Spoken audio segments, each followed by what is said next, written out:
78 Sports TV here with Keith One-Time Thurman. What's up, Keith? All good, brother. Oh, good. All right, man. So how's your shoulder doing right now?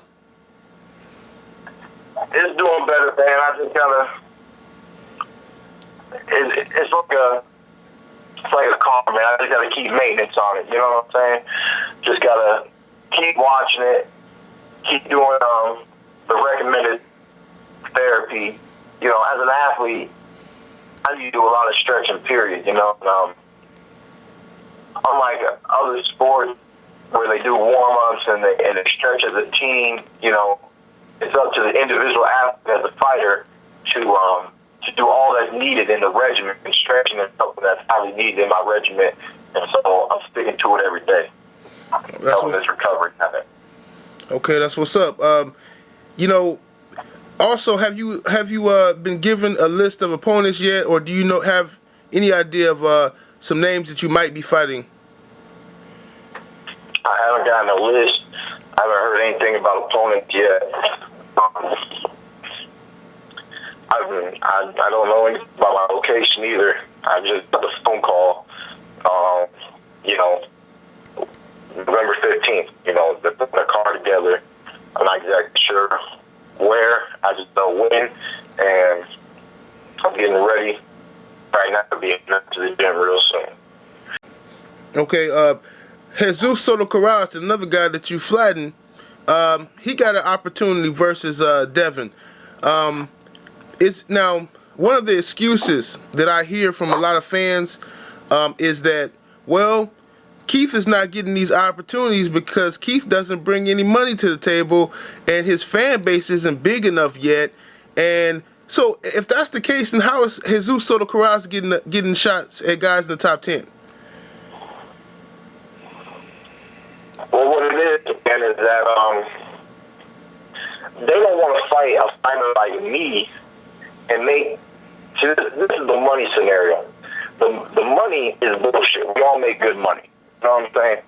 People are greedy in the world. We all make good money, you know. But people don't want to just make good money. They want to make great money. And the reason why they want to make great money in the sport of boxing is because we can't do it all the time.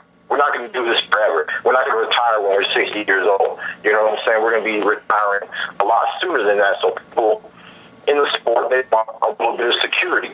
So they don't want to fight a Keith Thurman when they can fight Jesus Soto Carras and make the same exact figures. See, when they say Keith Thurman doesn't bring any money, they're not talking about money. Money's always out there on the table. You know what I'm saying? They're talking about multiple millions. When they see a fighter like me, the devastating punching power in the box that I have, they feel like, you know, I mean, I haven't created my legacy up there yet, but they feel like it's almost like fighting a Floyd. You know, because if you fight Floyd, you can guarantee one thing. You can guarantee a few things. It's going 12 rounds, you're not getting knocked out, and you're most likely not going to win the decision. Okay? You can guarantee that. But what else can you guarantee? You're going to make the biggest paycheck you ever made in your life. So you're going to make the biggest paycheck that you ever made in your life going 12 rounds and not getting knocked out. And then people say, do you want to fight Keith Thurman? Did you, I know you were at the Maidana Mayweather rematch. Did you see any weaknesses in either guy that will prepare you to fight them? You know, Maidana, the weakness is footwork. It's been there since Devon Alexander, you know. Floyd should have exposed that in the first fight. That's what I was pretty much saying all night.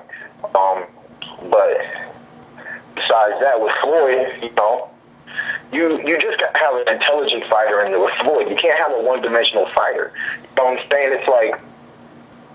It's like putting somebody who understands basic math up with somebody who can do calculus and algebra. You know, it's two different playing fields, man. One person is just too much for the other person, just mentally too much. You know, I feel like that's the biggest problem with people that fight Floyd. They don't, you know, they claim they have a strategy, but they don't. When I have a strategy for a fighter, I'm not picking how I want to fight. I'm looking at how you move and how you throw punches and what I should do to that specific style. The way you throw the jab, the way you block right hand, I got an answer for all that. You know, that's what I look for. I look for what you do good and what I can do based off that. Floyd loves to counter people's lazy jabs with an overhand right counter, you know, and he's looking for it all day. So it either needs to be a short jab or a slow jab, and he's going to counter it, you know. Right. You know, also, that's how I look at fights, and that's how I break down fights and my prediction on what's going to happen to my opponents. Right, right. You know, also, can you also just one more time go over the rumors so that I could put this out so we can squash it, okay? So were you ever offered a contract to fight Devon Alexander at all?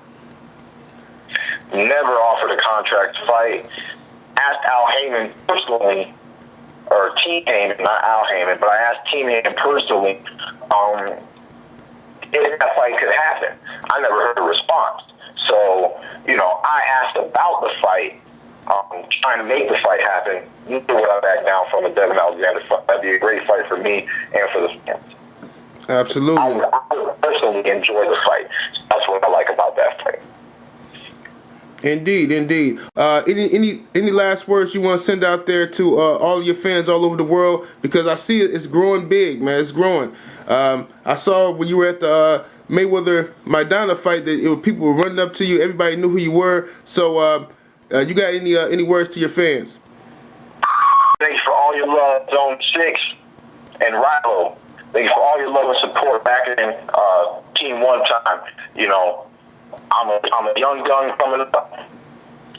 There's a big political game happening, but politics only lasts for so long. All my sisters overseas, UK, thank you so much for all your love and support. I enjoy seeing you guys come out to these big fights every year. You know, congratulations on your new champion, Kell Brook. Hopefully one day I can fly over there and bring that belt back home and give y'all an exciting fight. Let that manager know that y'all want to see Kell Brook and Keith Thurman go at it, so we can make that happen in 2015. Besides that, you know, to my fans in Australia, I met a brother from Scotland, you know, everybody, wherever you're at, man, if you're enjoying the fight game and if you're a fan of Keith One-Time Thurman, I want to thank you, and may God bless you. That's what's up, Keith. I appreciate your time, brother. I'm going to let you get back to your training. I'll give you a call in maybe a month or so to check and see what's going on. Thanks a lot, Keith. Sounds good. Be more details at that time. All right, brother. Peace.